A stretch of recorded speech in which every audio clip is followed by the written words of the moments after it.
Hi, welcome to this week's question. It comes from Tasha, and she writes, Anthony is 17 months old and still sleeps in my bed. I try putting him in his crib once he's asleep. He'll end up waking up at 2 or 3 a.m. and coming back to our bed. I can probably count the times he slept through the night in his crib on one hand. Lately, he doesn't go to bed until really late, sometimes 10 or 11 p.m. It's like he's waiting for us to go to sleep. I'm expecting our second child in July and really want to get him into his own crib. Any suggestions? Okay, so it's interesting. I get a lot of questions and calls from people when they're expecting a second baby. You know, they're realizing, oh gosh, I'm going to be up a lot with my newborn and up a lot with my toddler. I'm never going to make it through. So I think it's a good time to start making some changes. You've got a couple of months, so you should be able to get this problem solved before your new baby comes. And because of his age, you know, he's sort of what I would consider a toddler, and so he's really got his habits and he knows what to do to get his own way. And so it is a little trickier when you're dealing with a toddler, just because they're more persistent, but it's definitely something that can be done. So I would start, if you want him in his own room, which it sounds like you do, I would start there, and I think the crib is the way to go. I know a lot of people think, well, if he's never really slept in his crib, maybe we should just move him to a bed. He seems to like the bed. Maybe the bed's a better option. It's not, okay? He likes your bed. He's not going to really care that much about his own bed. And really, for his age, he needs to be in a crib. It's the safest place for him to be. So I would start with a bedtime routine. You haven't written down what his schedule looks like, but it sounds like he goes to bed very late. I'm not sure what time he's waking up in the morning or when he's napping, but what I'd like to see his schedule look like is, you know, waking up somewhere around 7 a.m., napping once a day around 12:30 till about 2:30, and then going to bed for the night around 7, perhaps 7:30. Okay, so definitely a lot earlier than he's been doing. But the trouble is if you wait, you know, anything past 8 o'clock I get uncomfortable with, because I start thinking that your toddler's going to catch their second wind. And once they catch a second wind, it's like a renewed burst of energy. And it's almost like they were tired, and then they pushed through the tiredness, and now they're overtired.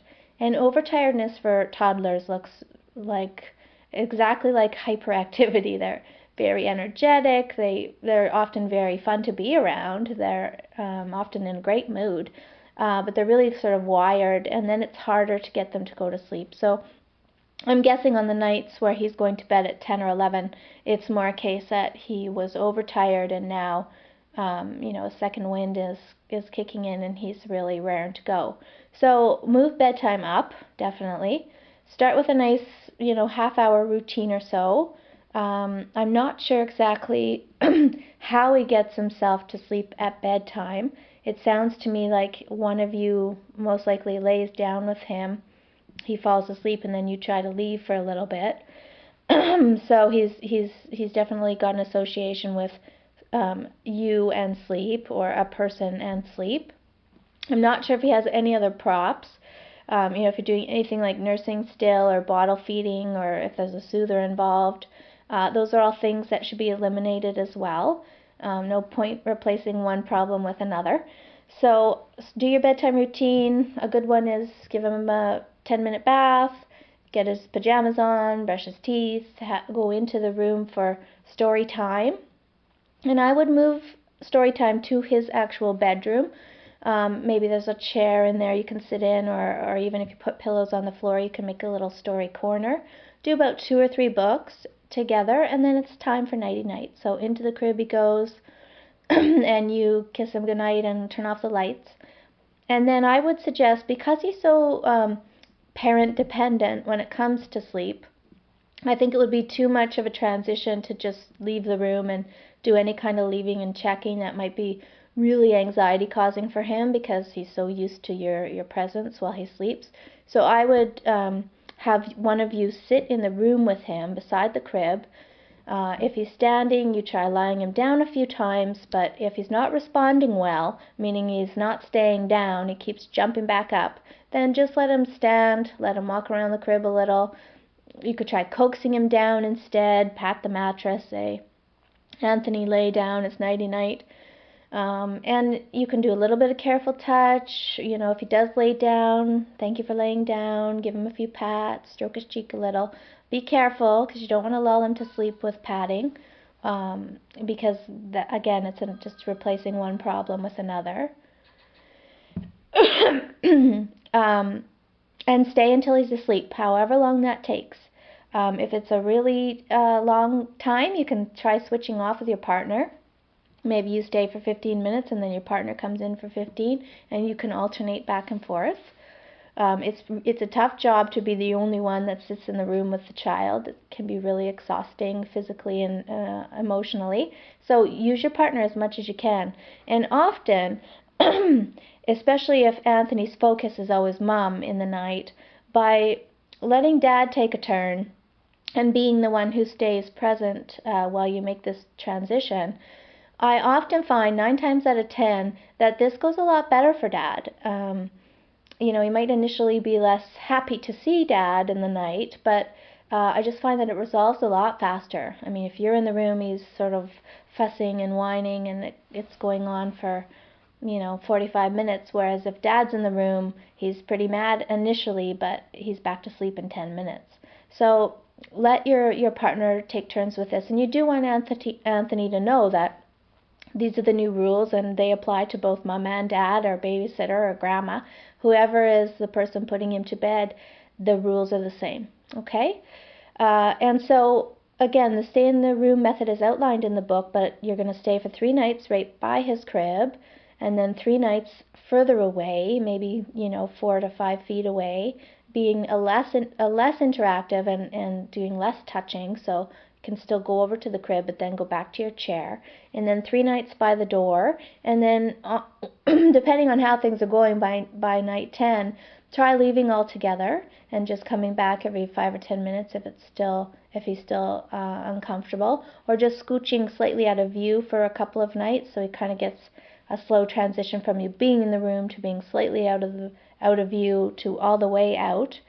And handle night wakings exactly the same. So one of you goes in, sits by the crib, no changes, no surprises, until morning. And I wouldn't consider morning anything before 6 a.m. So hang in there until at least 6 a.m. and then get up and start your day with him. And you might notice that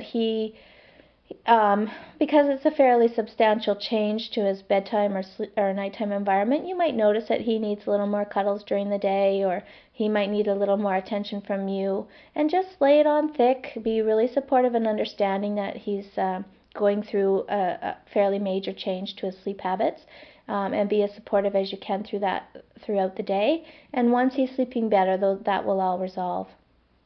So I wish you the best of luck with this, and good luck with your new baby. Also, too, one little side note, when a new baby arrives, you might find that you go through a week or 2 of aggression, protesting bedtime, maybe having a fit when you start routine.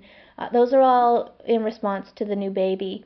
And I know it's sort of a tricky situation, because you want to be supportive that he's going through another new change, but you don't want to let boundaries shift and slide all over the place either, because ultimately that will make him feel even more insecure. And so you want to be really clear with boundaries about bedtime. Don't budge about routines, don't budge about the time. If he protests, that's what he does, but you don't want to start letting him know that things are random, and depending on his mood, he can get what he wants. You want to be really sort of clear about that. And maybe you schedule an hour where it's just him and you during the day to really give him the attention he's looking for, but don't let that affect his bedtime. Okay? Thanks a lot, and sleep well.